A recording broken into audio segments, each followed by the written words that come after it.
I'm Christy Lewis, and this is The Elephant in the Room.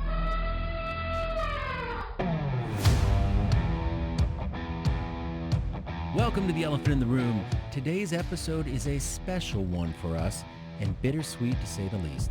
I'm your host, Cyrus Pearson, and I'm joined for the final time by not only my co-host, but our guest for today as well, Christy Lewis.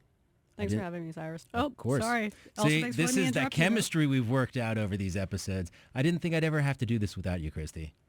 I don't know what to say to that. I know. I just set you up with these softballs here. If it's not clear yet, it is Christy's last episode. And before we get into what we've got planned for today's episode, let's hear from Christy. Why, Christy? Why? The number one thing I hear is more Christy, not less Christy. What's happening? Well, one, it sounds like you're talking to a very strange group of people. So spend less time maybe at the DMV or the institutions. That was my dad. Well, I spent a lot of time going to law school, so I feel like I should try that out for a little bit, but still not really practicing. I'm gonna be a counsel on the Hill.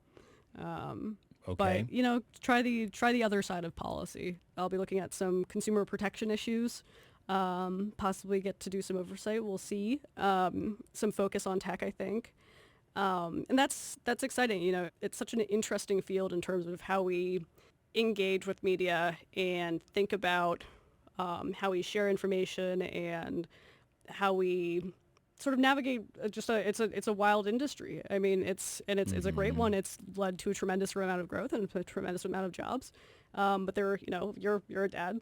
There are probably things on the internet that you're a little worried about for your kids. I hadn't thought about that, but thanks for giving me something to be worried about. Yes. So, now I am.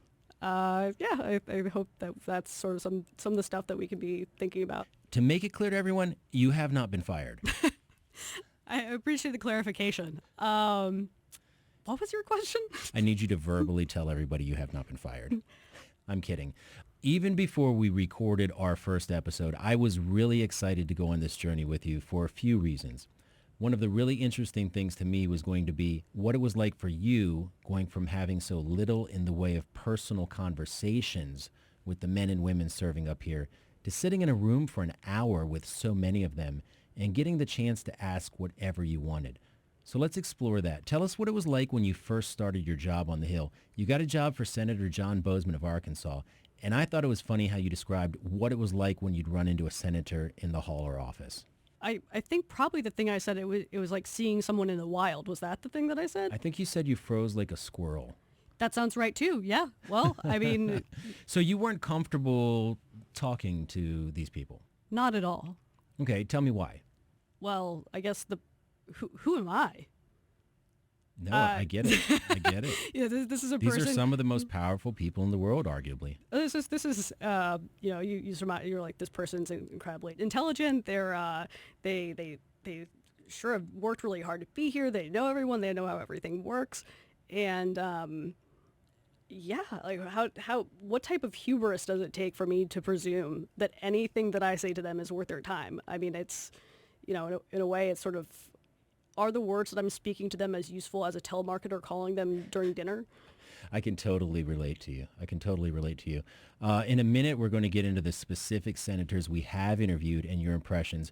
But first, let's talk about that big picture. I think we know that having new experiences, such as hosting a podcast with U.S. senators, can have a significant impact when it comes to personal growth or helping see the world in a new light. So now that you've done that, what change have you experienced as a result of having these interactions now with these senators? I think what has been so great about the podcast and the long form in which we're able to talk to these senators is because I sit down here and I get alerted by my Apple Watch that my heart rate's hit 120 when I've been sitting still for 10 minutes. The normal beats per minute for your heart is 60 to 100, I believe. And you texted us proof afterwards. Yeah. And this is a true story. This was actually our first guest was our chairman, U.S. Senator John Barrasso. Flesh that story out a little. Oh, it's just that Apple Watch notification that, it says, we noticed that you've been sitting still for 10 or 20 minutes and your heart rate is abnormally high. Sort of, I don't know if that's the heart attack warning, but it's the something's very wrong warning. You know what the other funny thing is I've, I talk to Senator Barrasso twice a week, and I've talked to him twice a week, every week.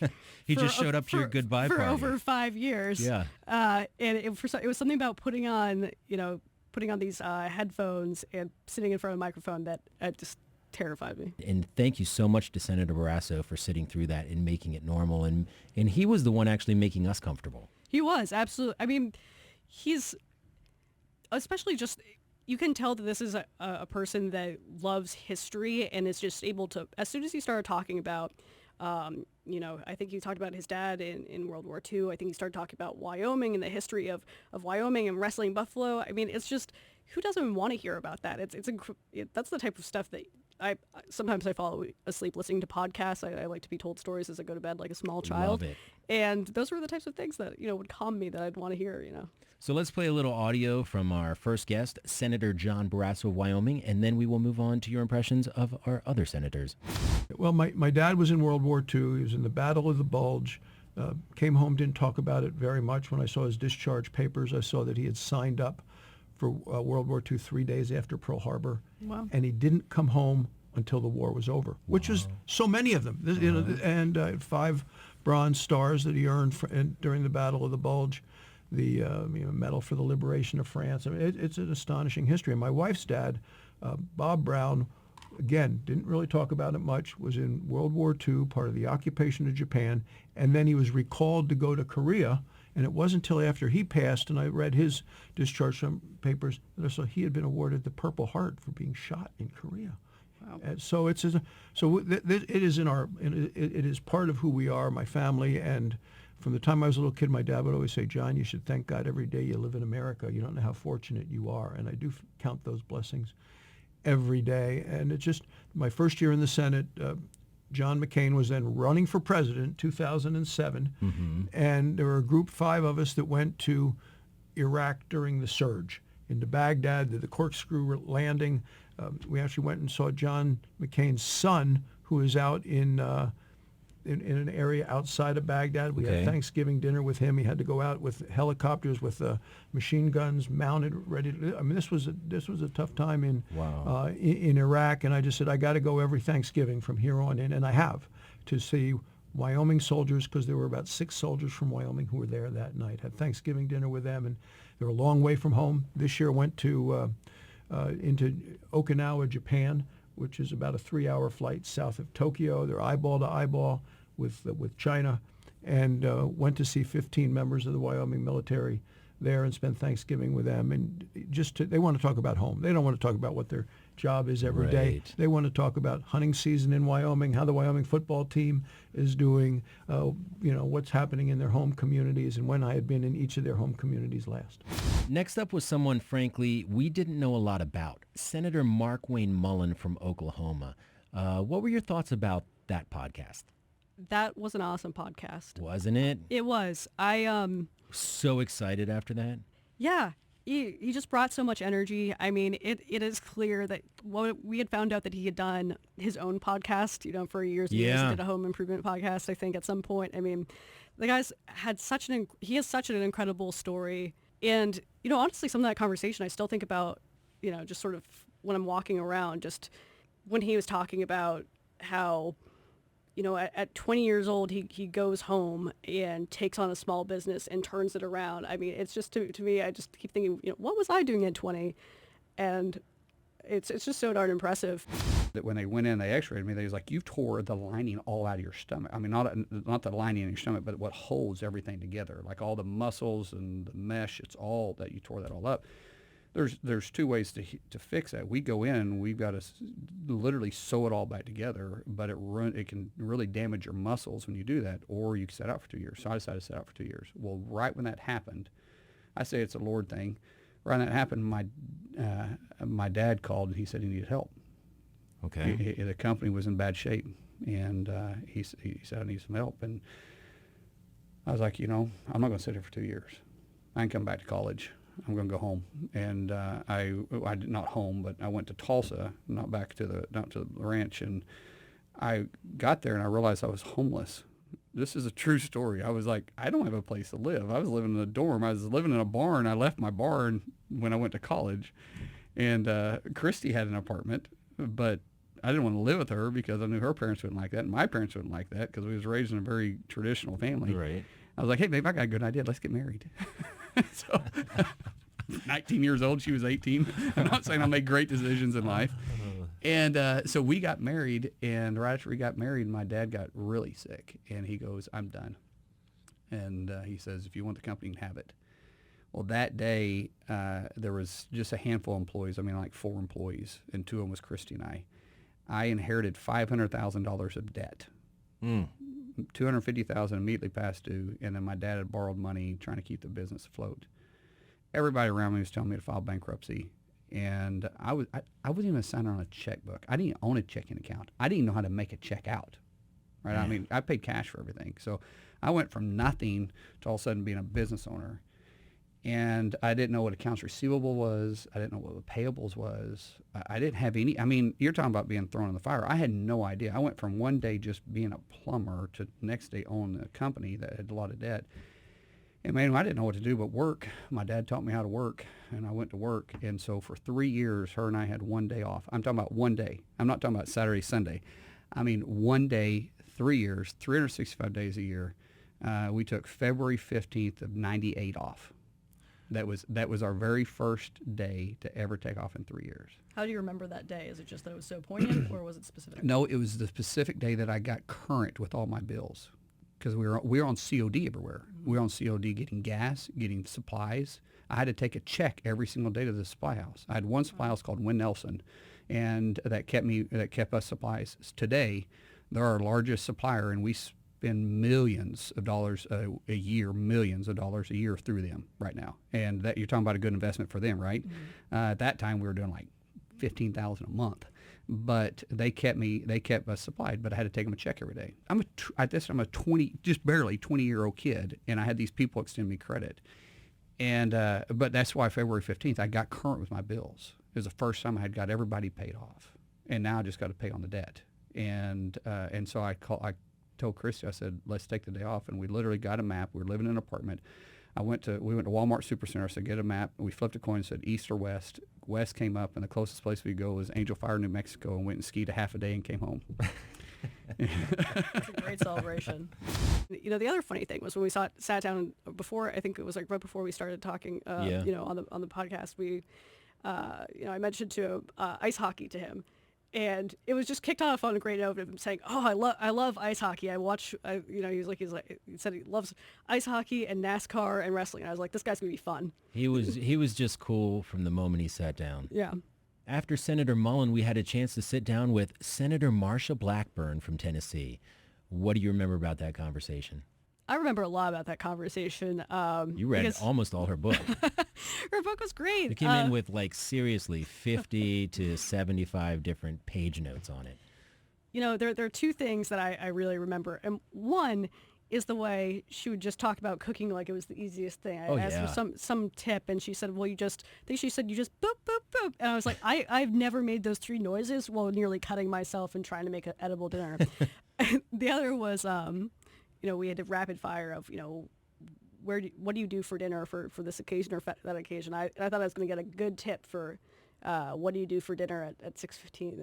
We'd like to do a little segment. We have a limited time and so much to talk about called Baking with Blackburn, if that's okay with you. We're going to list a few occasions, and you tell us some of your top choices for what you would bake. Okay. We'll start off with a wide breadth here. Thanksgiving dessert. Thanksgiving dessert is generally going to be a pecan pie. Ooh, and that's how you pronounce it, pecan. Pecan. Mm-hmm. And it's from scratch, I'm assuming. Of course it's from scratch. You're talking to a girl that grew up with pecan trees. I grew up in South Mississippi. Oh, nice. And so, yeah, so indeed, you know. A child's birthday party. A child's birthday party is going to get a cake, or it's going to get cupcakes. Cupcakes. I have one. This is one that drives me crazy. I get a text and it says, "What are we cooking for dinner tonight?" And it's always, 5:30. Last minute. Yeah. Well, what's your dinner in a pinch? Reservations. I like that. Next, we had Senator Shelley Moore Capito from West Virginia. What was memorable about that podcast for you? I remember one part where it seemed like she was kind of envious of your degree and you were kind of envious of hers.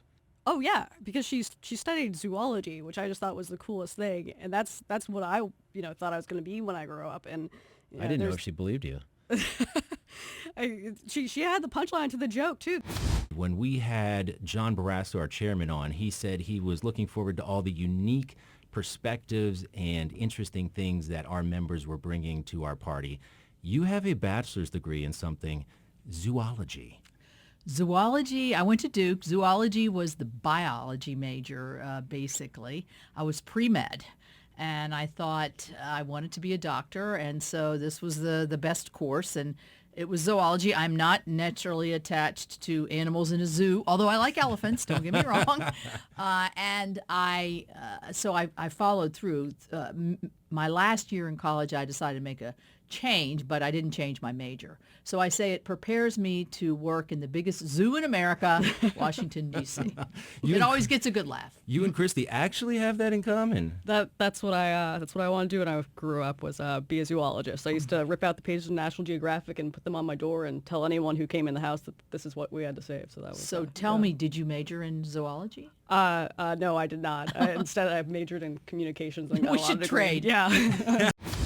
After her, we rounded out Women's History Month with Senator Joni Ernst from Iowa. Tell us what you thought about that. What struck me about Senator Ernst in our podcast was when she talked about her trip to the Ukraine when she was in college, and she noticed just how grateful we can be for sort of the convenience of everyday American life. And that was, when she went, it was a totally different time. And then here we are today talking about Ukraine, which has certainly allowed her to be more informed, as we're dealing with this issue with Russia and Ukraine. But also you see her patriotism come through, and the way she recognizes that, America is the greatest country on earth. And she really saw that when she was in college. And I think that was such a great revelation, and it was nice to hear. What inspired you to serve as? I will abbreviate. It's a long story, but I'm going to jump into it, and it'll make sense when I tell you a little bit about why I joined the service and why the Russia invasion of Ukraine is so important to me. So when I was 19 years old, in between semesters at Iowa State University, I had the opportunity to participate in an agricultural exchange in Ukraine. Oh. And so I lived on a collective farm in Ukraine with a host family. There were 18 of us from the state of Iowa, all young individuals. And we were housed in homes on this collective farm, and we helped farm on this collective. And it was very different. So the family that I lived with, they had an outhouse. One of my chores was to pump water in the morning from the well out in their yard. They had a couple of hogs. They had chickens. They didn't have a refrigerator. They didn't have a car. They had one bicycle they shared amongst all the family members. And then in the afternoons, we would gather as a group, and we were harvesting tomatoes at that time. Everything done by hand. The farmers were still using horses and wagons in 1989. But the thing that struck me is that when we got together one of those first evenings on the collective farm, there were, the Iowa students that were there working, and we had the Ukrainians that were there, still part of the Soviet Union. And we got together so they could ask us questions and we could exchange ideas. And I thought, oh gosh, they're going to ask about Iowa farming. I can talk about hogs. I can talk about, row crops. And the first thing the Ukrainians asked in that forum was, what's it like to be an American? Really?